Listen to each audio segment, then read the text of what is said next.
अस्सलाम वालेकुम dear students, आपका वेलकम है मेरी यूट्यूब चैनल में।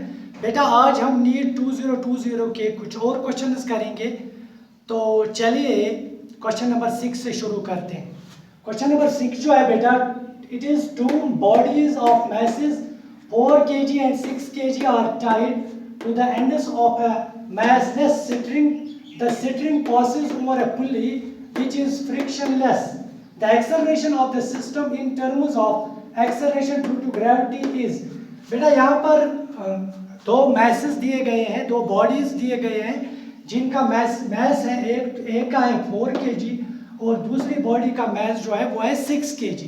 तो दोनों बॉडीज जो है दे हैव बीन टाइड। ये बॉडीज जो है लटकी हुई है एक रस्सी से, एक स्ट्रिंग से, और जो ये स्ट्रिंग है ये एक पुली के ऊपर से स्लाइड कर रही है। यानी कि ये जो इस सिस्टम इस 4 kg का जो मोशन होगी वो इस डायरेक्शन में होगी, क्योंकि 6 kg इसको एक्सेलरेट करेगा अपवर्ड्स, बिकॉज 6 kg का मैस जो है वो ज़्यादा है और 4 kg का जो मैस है वो कम है। तो हमें इस सिस्टम का acceleration of the system in terms of acceleration due to gravity find out करना है। यानी हमें इस सिस्टम ये जो 4 kg और 6 kg मैसेस की वजह से सिस्टम बन रहा है, हमें इसकी एक्सेलरेशन देखनी होगी। बहुत ही आसान क्वेश्चन है। आप देखिए हम कैसे करते हैं। पहले हम इसकी अपनी एक फिगर बनाते हैं जिससे हमें ये जो सिचुएशन है अच्छी तरह समझ में आए। तो बेटा ये है पुल्ली, ये फिगर तो दी गई है, ये आपको क्वेश्चन में ही दी गई है। तो हम एक और फिगर बना रहे हैं यहाँ पर। ये हमने बनाई पुल्ली, दिस इज बेटा पुल्ली, जिससे ऊपर ये जो स्ट्रिंग है स्लाइड कर रहे हैं। तो एक मैस तो यहाँ पर है 4 kg और दूसरा मैस यहाँ पर है 6 kg। तो बेटा जो टेंशन होगा, टेंशन फोर्स या हम सिंपली टेंशन कहते हैं, तो वो हमेशा जो टेंशन होता है वो ऑलवेज होता है towards the point of suspension, towards the point of suspension. तो जो बेटा टेंशन होगा वो इस डायरेक्शन में यहाँ पर एक्ट करेगा। ये जो होगा ये टेंशन वर्टिकली अपवर्ड्स एक्ट करेगा और यहाँ पर भी टेंशन जो है वर्टिकली अपवर्ड्स एक्ट करेगा, because tension always points towards the point of suspension, जहाँ पर पॉइंट ऑफ सस्पेंशन हो। तो इस बॉडी का जो वेट है वो तो पता है आपको, डाउनवर्ड्स एक्ट करेगा और उसकी वैल्यू होगी mg। तो m की यहाँ पर वैल्यू है 4 × g, where g is acceleration due to gravity। और इस बॉडी का जो वेट है वो भी वर्टिकली डाउनवर्ड्स एक्ट करेगा और उसकी वैल्यू होगी 6g। तो बेटा इसके बाद ये जो बॉडी है 4 kg, इसकी एक्सेलरेशन जो होगी वो होगी अपवर्ड्स, क्योंकि ये 6 kg बॉडी इसको ऊपर की तरफ खींच रही है। तो इसकी एक्सेलरेशन जो होगी वो होगी अपवर्ड्स। ये होगी बेटा इसकी एक्सेलरेशन और इसकी एक्सेलरेशन जो होगी वो होगी डाउनवर्ड्स। आई होप आपको समझ रहा होगा। पहली बात, टेंशन फोर्सेस जो होंगे वो वर्टिकली अपवर्ड्स एक्ट करेंगे और जो वेट होगा इन बॉडीज का वो तो हमेशा वर्टिकली डाउनवर्ड्स एक्ट करता है और towards the centre of the earth act करता है। और दूसरी बात, ये बॉडी ऊपर की तरफ एक्सेलरेट होगी, लिहाजा मैंने ए को ऊपर की तरफ इसकी डायरेक्शन दिखाए हैं, और ये जो 6 kg बॉडी है इसकी जो एक्सेलरेशन होगी वो होगी वर्टिकली डाउनवर्ड्स। तो पहले हम इस पे नेट फोर्स फाइंड आउट करते हैं और बाद में इस पे भी नेट फोर्स हम फाइंड आउट करेंगे। तो उन नेट फोर्सेस का जो रिजल्टेंट होगा वो इस सिस्टम पे जो होगा नेट फोर्स होगा। तो उसकी मदद से हम इस सिस्टम की एक्सेलरेशन को फाइंड आउट कर सकते हैं। तो बेटा फोर्स पहले इस नेट फोर्स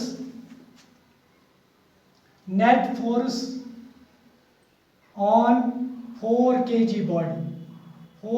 बॉडी पे जो नेट फोर्स होगा वो होगा F1 इक्वल टू इन दोनों का T और वेट का रिजल्टेंट T - 4G t-4g, क्योंकि नेट फोर्स मतलब रिजल्टेंट फोर्स मतलब इन दोनों फोर्सेस का, एक तो t है और एक तो वेट है m, इनका अगर एक डायरेक्शन में है तो प्लस लेना पड़ता है और अगर अपोजिट डायरेक्शन में हूं तो माइनस हम लेते हैं। तो ये रहा पहली बॉडी पर जो नेट फोर्स अप्लाई होगा। अब सेकंड बॉडी पे नेट फोर्स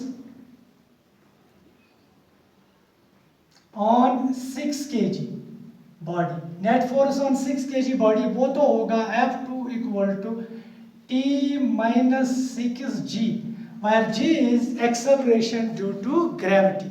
बेटा अब हम इस सिस्टम पे नेट फोर्स फाइंड आउट करेंगे, यानी ये तो हमने इंडिविजुअल फोर्सेस लिए, अब हम कलेक्टिव फोर्स जो इस सिस्टम पे अप्लाई होगा।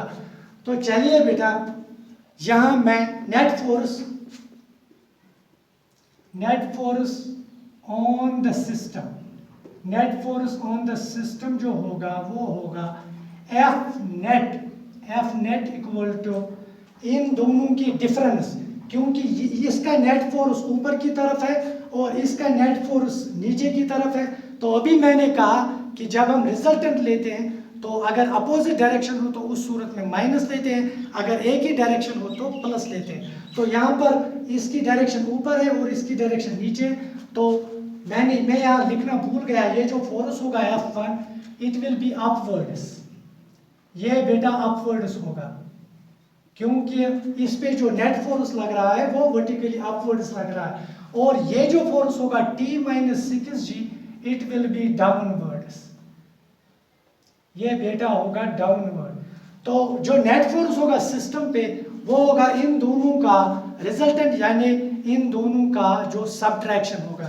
तो नेट फोर्स होगा T-4g माइनस टाइम्स T-6g, आप इसको सिंपलीफाई करें, this will B T-4g minus T plus 6g and that will be equal to t और t कैंसिल होगा 6g minus 4g and that will be equal to 2g। अब बेटा इसके बाद हम एक्सेलरेशन सिस्टम की निकालते हैं। तो एक्सेलरेशन जो होगी एक्सेलरेशन ऑन द सिस्टम, इस सिस्टम पे जो एक्सेलरेशन होगी बेटा वो होगी a is equal to net force according to Newton second law, net force divided by total mass of the system, तो बेटा नेट फोर्स जो है अभी हमने देखा 2 इंटू जी है, 2 इंटू जी डिवाइडेड बाय बेटा टोटल मास जो है वो 4 प्लस 6 दैट इज 10 kg। तो यहाँ पर 2 से डिवाइड होगा, यहाँ 5 आएगा, तो आपका जो आंसर होगा फाइनल वो होगा g divided by 5। So this is the acceleration on the system. चलिए बेटा क्वेश्चन नंबर 7 करते हैं। An electron is accelerated from rest through a potential difference of v volts. If the de Broglie wavelength of the electron is 1.227 into 10 to the power minus 2 nanometer, the potential difference is। तो बेटा ये जो question है इसमें ये question जो है de Broglie wavelength पे दिया गया है। तो एक इलेक्ट्रॉन है, इसको हम एक्सेलरेट कर रहे हैं। तो इलेक्ट्रॉन एक्सेलरेट कैसे होगा? जब उसको हम पोटेंशियल डिफरेंस देंगे, या आप कह सकते हैं कि जब उसको हम वोल्टेज देंगे। तो वोल्टेज देने से इलेक्ट्रॉन जो है पॉजिटिव टर्मिनल की तरफ मूव करता है, तो उसी को कहते हैं हम कि इलेक्ट्रॉन जो है एक्सेलरेट हो रहा है। तो यहाँ पर मैं आपको फिगर से समझा रहा हूँ। मान लीजिए ये हमारे पास कंडक्टर के 2 पॉइंट्स हैं, तो इलेक्ट्रॉन यहाँ से एक्सेलरेट हो रहा है, यहाँ से इलेक्ट्रॉन जो है एक्सेलरेट हो रहा है। इन 2 पॉइंट्स के दरमियान जो बेटा पोटेंशियल डिफरेंस है वो है v। इन 2 पॉइंट्स के दरमियान पोटेंशियल डिफरेंस v है। और यहाँ पर एक और बात, an electron is accelerated from rest, तो जो इनिशियल वेलोसिटी है इलेक्ट्रॉन की वो है 0। Initial velocity of the electron is 0 through a potential difference of v volts। If the de Broglie wavelength of the electron is 1.227 into 10 to the power minus 2 nm, हमें बेटा ये जो है potential difference की value यहाँ find करनी होगी। तो हम डी ब्रॉय वेव लेंथ का यहाँ पर वो फॉर्मूला जो है उसको यूज करेंगे, जिसकी वैल्यू होती है de Broglie wavelength, de Broglie wavelength lambda से डिनोट करते हैं, और लैम्डा की वैल्यू होती है 12.27 and divided by square root of v angstrom. बेटा v जो है v है पोटेंशियल डिफरेंस, पोटेंशियल डिफरेंस। अब लैम्डा की वैल्यू हमें दी गई है, लैम्डा की वैल्यू है 1.227 10 to the power -2 nm। तो हमें यहाँ इनको ऐसा यूनिट्स में कन्वर्ट करना होगा, तो हम लिखेंगे 1.227 into 10 to the power -2 into 10 to the power -9 meters। Because आपको पता है एक नैनोमीटर जो होता है वो होता है 10 to the power -9 मीटर। तो आगे हम लिखेंगे 1.227 10 to the power, bases are same, powers are added, 10 to the power -11 metre. तो यहाँ हम इसकी वैल्यू सब्स्टिट्यूट करते हैं, तो लैम्डा की जगह हम लिखेंगे 1.227 into 10 to the power -11 which is equal to 12.27 angstrom. Angstrom को भी हमें ऐसा यूनिट्स में कन्वर्ट करना होगा, तो एक एंगस्ट्रॉम जो होता है बेटा, एंगस्ट्रॉम की वैल्यू होती है 10 to the power -10 मीटर। तो यहाँ हम लिखेंगे 10 to the power -10 divided by square root of v। तो इसको राइट लेफ्ट साइड में शिफ्ट करेंगे, this will be 1.227 into 10 to the power -11 into square root of v, this is equal to 12.27 10 to the power -10। तो इसको denominator में ले जाते हैं, we will get root v is equal to 12.27 into 10 to the power -10 divided by 1.227 into 10 to the power -11। Okay, तो बेटा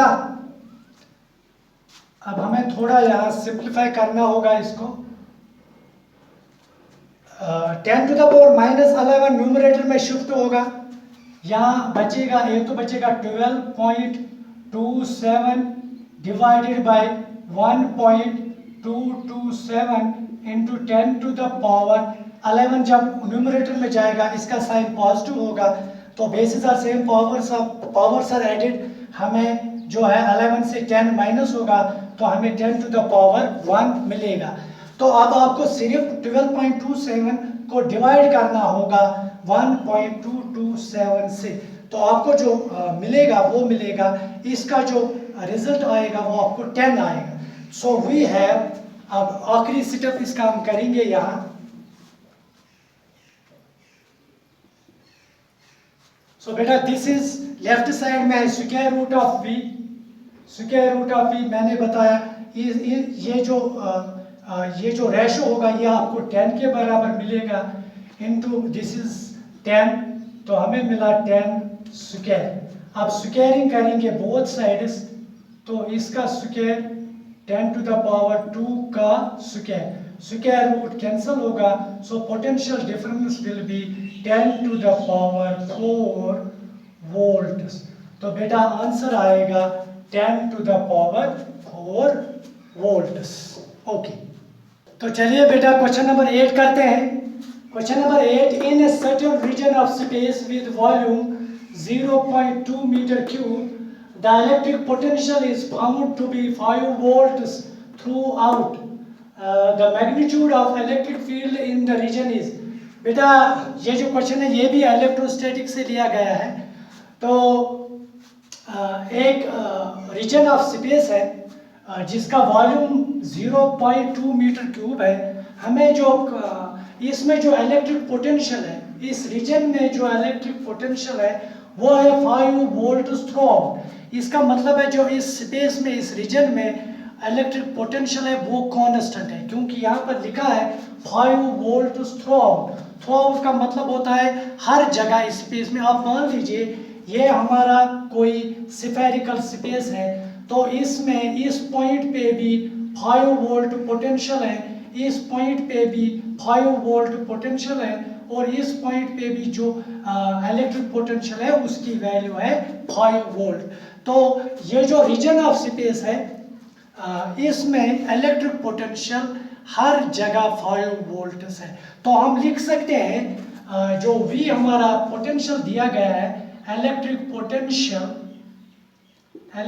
potential V is equal to 5 volts. V is equal to 5 volts. तो बेटा यहाँ पर ये जो है V इट इज कांस्टेंट।